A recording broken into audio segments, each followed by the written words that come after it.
In this session, we'll examine the way model data is stored inside Kepion and the different options we have to enter, manage, and configure that data for best performance. We'll begin by looking at measure groups and the way we can scope the dimensionality of the data in our model. Then we'll look at separating our data into partitions and the benefits of different storage modes such as ROLAP and MOLAP. And finally, we'll examine various methods of importing and managing data in the application. When it comes to managing data, there are two main components to be aware of: measure groups and partitions. Measure groups are a collection of measures and the way we consolidate the data within a particular model. To explain measures, let's revisit the structure of a model. A model is defined by a number of dimensions. By default, all models also contain a single core measure group which contains the entire dimensionality of the model. If we were to select dimension members for each of these dimensions, at their intersection we would find a value. Every unique combination of dimension members would hold a different value. The collection of these values is a measure. In this way, you can think of measures as an additional dimension in the model. The core measure group always contains a single measure called value. If we wanted, we could define additional measure groups. For example, we could create a measure group called assumption that scoped the data down to just these three dimensions. Then we could define different measures to view the values we're interested in for various reporting purposes. In Kepion, we can manage our measures and measure groups here. The data within a measure group can be further organized by partitions. By default, every model comes with two partitions already configured: a rule partition, which is only used to store data generated by the data rule editor, and a writeback partition, which stores user-entered data from input forms. In Kepion, you're not limited by the number of additional partitions you can add to a model. However, certain versions of SQL may impose limits. See the documentation linked below for more information. Additionally, there are two different storage modes available when configuring a partition: ROLAP or relational OLAP, and MOLAP or multidimensional OLAP. MOLAP partitions are generally faster and better for working with static data as the multidimensional view is cached.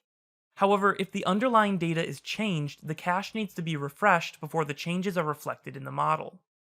ROLAP partitions are generally slower as the multidimensional views are generated dynamically as needed, but they're better for working with dynamic data as the data is pulled directly from the relational tables. Let's try configuring some partitions. In the reporting model, let's begin by disabling the writeback partition.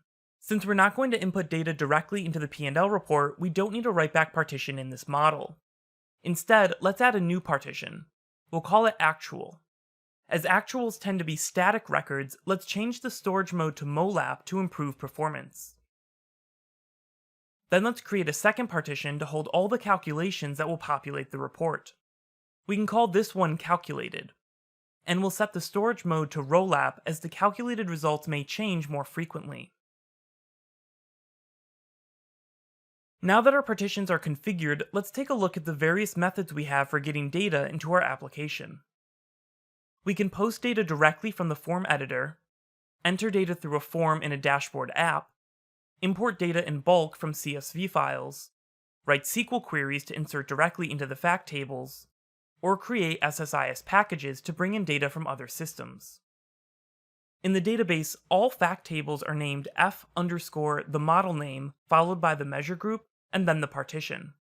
For example, f_assumption coremg writeback.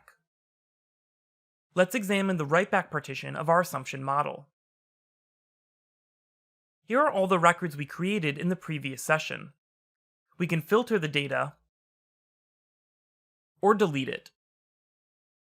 We can also export it to a CSV file. Let's import some historic data into our actual partition. A sample data file is provided below the video.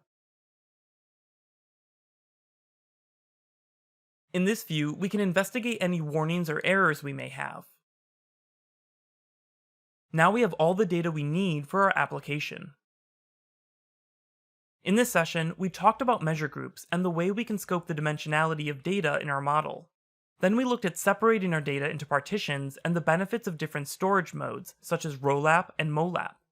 And finally, we looked at how to manage the data in our application and imported a few years of actuals. This concludes part 3 of our series. In part 4, we'll configure the business rules and calculations that will drive the data in our P&L report.